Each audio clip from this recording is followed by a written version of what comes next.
So let me tell you a story.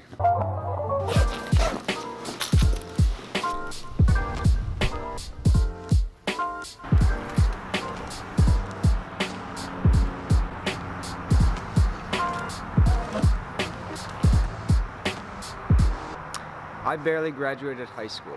I ended up leaving with a 2.0 GPA, and throughout high school I wasn't a part of any organization, I didn't play in any sports, and I really didn't do anything productive. After high school I enrolled into community college where I wanted to prove to myself and others that I wasn't a loser. After my first 2 years of community college, I ended up leaving with a 3.84 GPA and transferring to a great college, Michigan State University.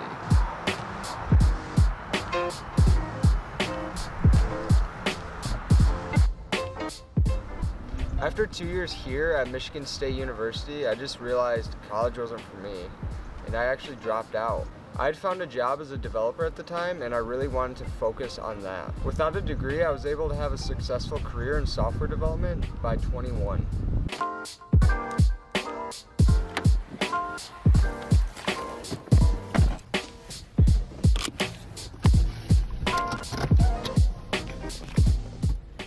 I'm not saying this stuff because I think dropping out of college is cool or doing bad in high school is something to take pride in. I'm saying this stuff to prove a point, to answer a question rather. That is it necessary to have a degree to become a developer? When searching through job postings, it's common to find posts with this: bachelor's degree or equivalent work experience. This can be intimidating for someone without a degree, but I think we often miss a keyword in these postings. Or. Okay, so if you don't have a degree, then all you need is 4 years of real work experience, right? Wouldn't it just be easier to get the degree? What even qualifies as real work experience? Let me break it down like this.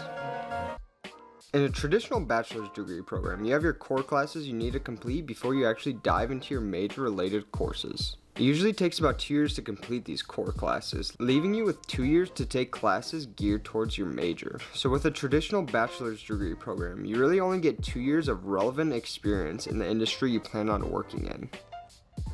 Okay, so with this logic, if a posting is asking for a bachelor's degree or equivalent work experience, you only need 2 years of real work experience then, right? I mean, it's possible, but think about it like this. When thinking about equivalent work experience, try not to think about having a job where you're getting work experience. Chances are, if you're watching this video and you want to become a developer and you don't have a degree, you probably don't have the work experience yet. But work experience can be measured in many different ways. If you can't find a job to get this experience, then you can measure your own work experience with your own studies and projects. When I got my first full-time position as a developer, the posting was asking for a bachelor's degree or 3 to 5 years of equivalent work experience. All I had was some part-time work that I did for a little over a year, working 15 hours a week. Going off the logic that I only had 1 year of real work experience and the posting was asking for a bachelor's degree or 3 to 5 years of work experience, I shouldn't have gotten the job, right? Not necessarily. Although it was true I only had 1 year of work experience, I had packed a lot of learning into that 1 year. See, I had spent an extra 25 to 30 hours a week outside of my job learning how to develop. I had made my own projects and I had learned on my own. I was just as qualified, if not more qualified, than a CS student fresh out of college. And I was able to prove that, which is why I got hired. With that being said, even if you aren't able to find a part-time job or an internship or an entry-level position, you can get this equivalent work experience on your own. Stop paying attention to the numbers. 3 to 5 years of work experience, 4-year degree, this stuff doesn't matter. If you want a job in development but you don't have the equivalent work experience to get your foot in the door, then you need to start learning how to develop on your own, which chances are you're probably already doing, so I don't need to tell you this.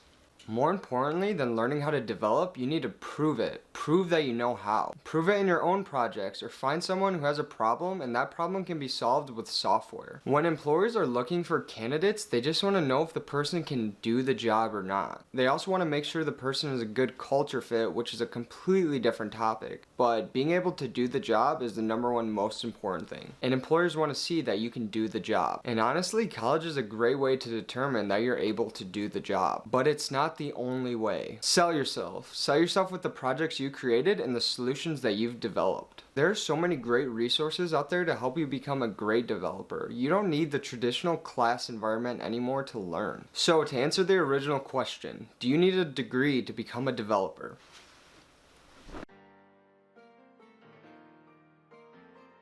I think you probably already know what I'm going to say to this. And the answer is yes, you do need one.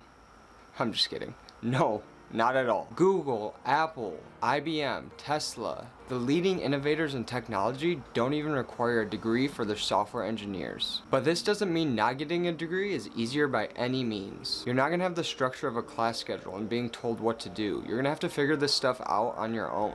But figuring it out on your own doesn't intimidate you, it motivates you. You're a problem solver. This is what attracted you to development in the first place. You're equipped with the mind and skill set to learn this and excel in it on your own. No matter where you are in your life right now, you have the ability to learn how to code and become a great developer, with or without a degree. If I can do it, anybody can do it. Trust me when I say this. You got this. Peace, guys.